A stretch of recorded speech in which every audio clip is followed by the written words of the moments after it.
세 번째 연자를 소개하겠습니다.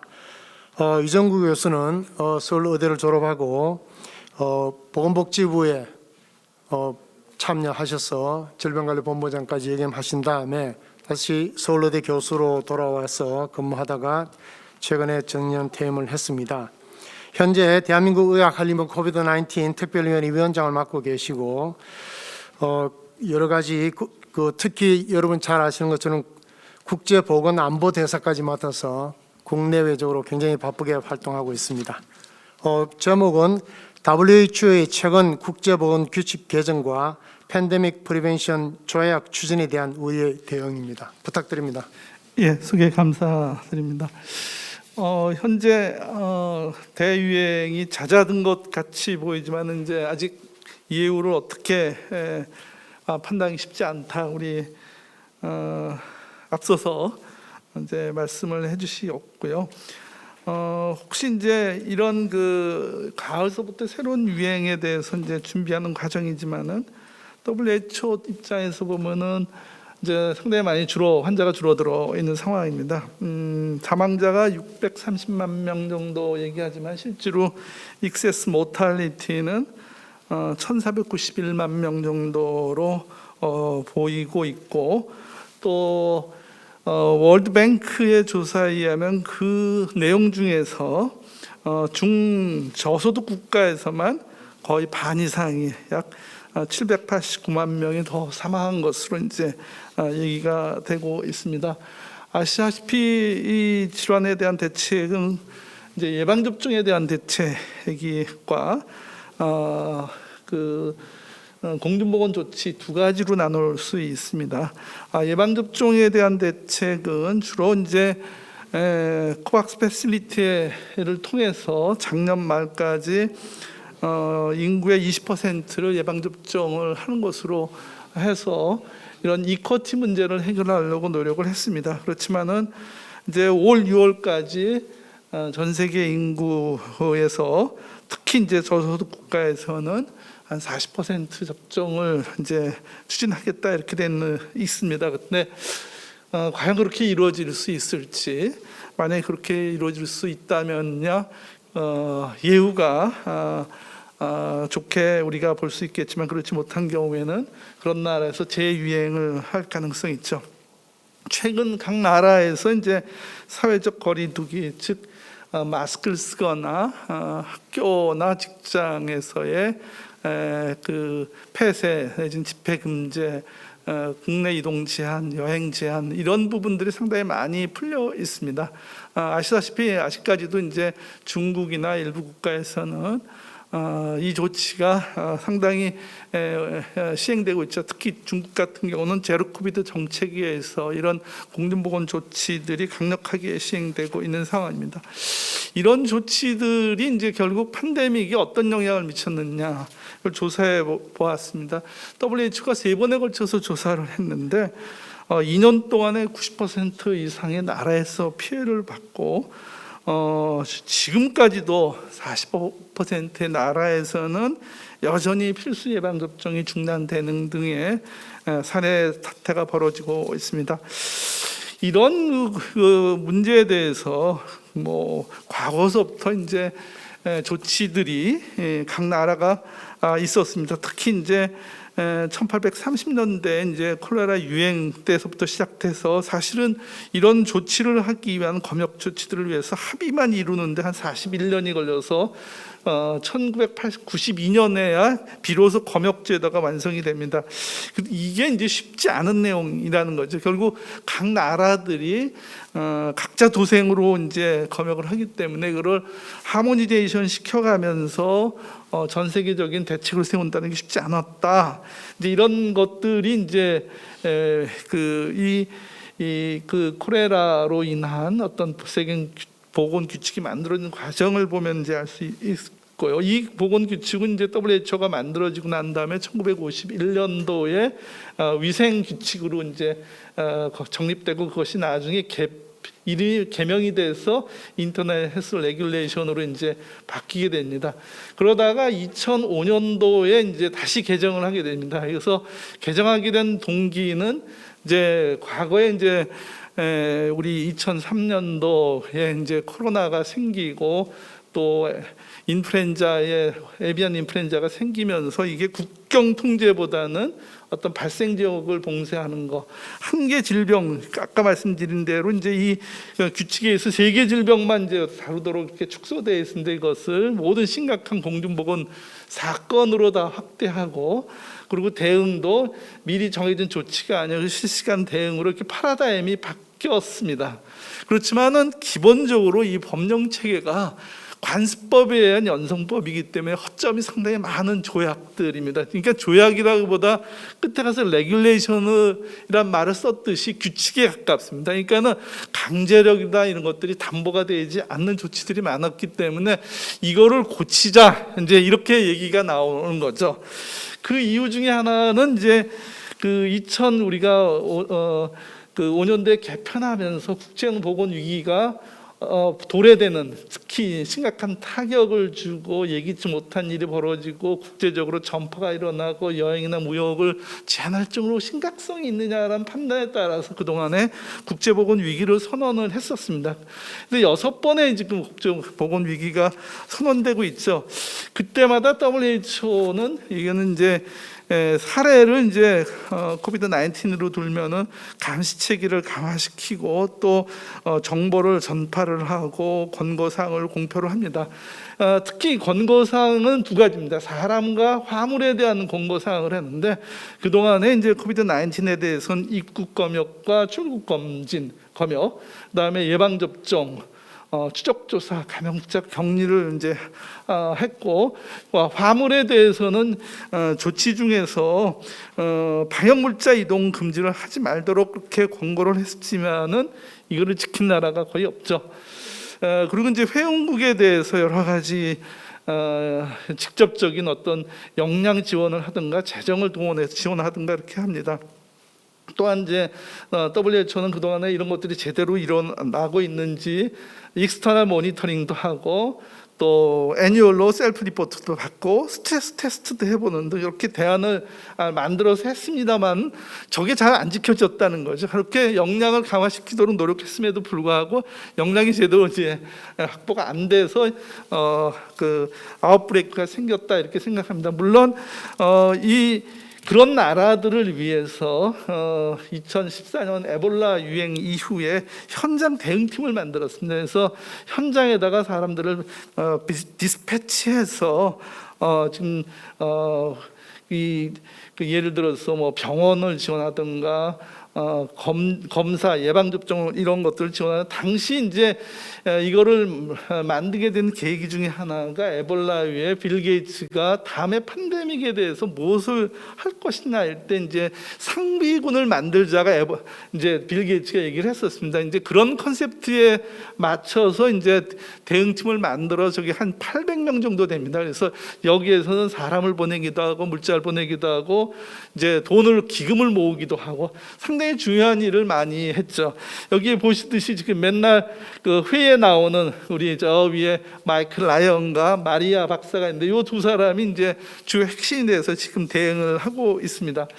그러면은 왜 WHO 리코멘데이션을 지키지 않느냐? 사실 이제 지키도록 뭐 아까 IHR 전문들이 상당히 많은 대응들이 있고 해야 될 일들이 다 적혀 있는데 이제 만약에 이제 검역을 조치를 넘어서서 국가 간의 통제를 하게 되는 경우에는 사실은 보고하도록 되어 있습니다. 보고하고 또 얼터너티브한 대안이 있는 경우에도 그 경우에도 과학적 원칙과 또 증거 또 WHO 지침에 따라서 하도록 되어 있는데 그리고 그런 근거들을 이웃 나라에 전파를 하고 WHO가 요구하면은 그것들을 제출하고 공유를 하고 그다음에 그 평가에 따라서 WHO가 해당국의 어떤 조처를 하도록 제고할 수 있는 조항이 있음에도 불구하고 사실은 이게 이제 거의 유명무실하다는 거죠. 그래서 이제 각 나라들이 이제 여기서 말씀드린 소셜 디스턴스라든가 비즈니스 그를 클로즈한다든가 저런 조치들을 WHO가 이제 권유를 안 했음에도 불구하고 각 나라가 저런 조치를 한 거죠. 그러니까 검역 조치 이외에 각 나라에서 일어나는 조치들에 대해서 WHO가 간섭을 해서 확인하고 이런 것들이 있지만은 거의 이제 뭐 하지 못했다. 그래서 이제 WHO가 많은 사람들이 IHR을 아까 영성법 중심에 돼 있는 관습법을 이제 하드로에서 경성법으로 바꾸자 이제 그런 것들을 얘기하고 또 한편으로는 새 조약을 만들자 그런 얘기들을 합니다. 장단점이 있습니다. 그래서 장점은 새 조약을 만들자는 것은 이미 61개 국들이 이제 필요성에 대해서 얘기를 하고 지금 거버넌스가 문제가 있다. 예를 들어서 인수공통전염병 같은 경우는 감시보고 국경관리 또 IOE와 협력 이런 부분들이 어렵고 또 돈이 모자라는 경우 어떻게 예를 들어서 WHO 자체가 돈이 이제 부족한 상황에서 안정적인 재정 확보와 뭐 이런 어떤 규정의 준수 이런 문제를 동시에 해결하려면은 이제 새 조약이 필요하다. 그래서 WHO 워킹 그룹도 만들고 G20에서 이런 그 내용들을 논의 중에 있습니다. 그리고 경성법인 경우에는 사실은 이제 독립된 사무국을 갖고 있는데 이게 독립된 사무국을 갖지 않다 보니까는 이제 그 WHO 안에서도 파워가 IHR 부분들을 운영하는 데서 상당히 우선 수준이 낮고 이런 상황입니다. 그런데 사실 이제 법을 만든다면은 상당히 난관이 많은 것 같아요. 예를 들어서 미국이나 중국이나 브라질이 네거티브한 이제 입장인 것 같고 최근에 미국은 다시 돌아섰다는 얘기 있었는데 부정적인 국가들이 있다는 거. 그다음에 지적재산권과 또는 직접재산권 양화에 관련된 WTO 조항들을 어떻게 해결할 수 있는지 그리고 라운드 테이블에 옮겨서 회의를 많은 사람들과 한다는 건 쉽지 않고 앞서서 담배 규제 기본협약도 만드는 데만 12년 걸렸는데 이게 과연 만들 수 있겠느냐. 그러니까 IHR 개정이 더 쉽다 이런 논의가 있습니다. 그런데 동시에 이제 둘로 가는 걸로 결정을 하는 것 같습니다. 한편 이런 것들의 법 조약을 만들자고 주장하는 팀들이 몇 사람들이 있는데 그 중에 제네바 유니버시티의 그 일러나 킥부시 같은 사람들은 WHO 헌장에 조약 제정권이 있다. 그래서 이거를 해야 된다. 그리고 그 이유 중에 하나가 지금 대안들이 보건부 중심으로 일어나는 대안을 국가 수반 중심으로 일어나도록 바꿔야 된다. 이게 해결이 안 된다. 보건부 장관이 와서 결정하면 돌아가서 뒤집어지는 경우가 부득이 많기 때문에 법령 체계를 국내법에 반영시키도록 법지로 올려야 되고 그리고 이제 각 이 영역들 국가에서 여러 이제 보건 이외의 교육, 사회, 문화 이런 여러 영역에 관련되기 때문에 그런 것들은 법조항으로 이제 넘어가야 된다 이렇게 얘기를 하는 기본적인 이유 있고 그 외에 이제 원헬스 문제 또 어떤 공중보건을 넘어서 의료와의 같이 협력해야 되는 여러 가지 이제 내용들 때문에 조약을 가져야 된다는 얘기를 하고 한편으로 또 비슷한 시각을 가지고 있는 사람이 이제 조지 타운 대학의 로렌스 코스팅 교수 같은 거는 원래 글로벌 헬스 컨벤션을 주장했던 분입니다. 그래서 그 컨벤션에서 앞에 이제 그 프레임워크 컨벤션으로 다시 말해서 맨 밑에 말씀하신 조약의 형태로 기본 협약을 만들고 그때마다 에딩을 해가면서 만들자. 다만 이 컨벤션을 운영하는 버디를 WHO에 둘 것이냐 그렇지 않으면 빼서 다른 글로벌 헬스 스레튼 카운슬 같은 걸 만들고 거기에 각 국가 수반들이 참여하는 어떤 독립적인 체계로 할 것이냐 이 양론인데 후반을 더 선언하는 것 같습니다. 이 팀들은 조약을 만들면 그거는 WHO에서 뛰어야 된다 이렇게 얘기를 하시는 분인 것 같습니다. 그래서 그런 것들을 하기 위해서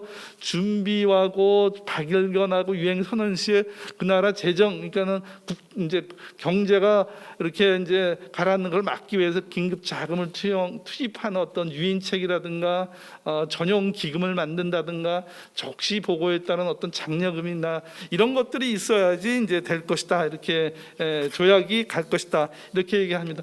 한편 이번에 이제 지난주죠. 올 말에 시행됐던 WHO 유행 총회에서 결과는 사실은 앞서 말씀한 어떤 그 조약은 전혀 논의가 안 됐고 IHR 개정만 이제 논의가 된 것 같습니다. 그래서 그 내용 중에는 WHO의 어떤 정치적 지도력이라든가 또는 협력 체계, 또 WHO가 중심에 대해서 해야 될 일들, 재정 조달 문제, 코비드-19의 혁신을 그대로 유지해서 이런 IHR 유지 혁신까지 가는 거, 그다음에 감시망을 확대하는 거, 그다음에 제일 중요한 7조에서 IHR의 실제 핵심 기능들이 제대로 하고 각 나라가 책임성 있게 그걸 하고 정보를 공유하고 어떤 규정을 준수를 하고 이런 부분들을 어떻게 이제 확인할 것이냐.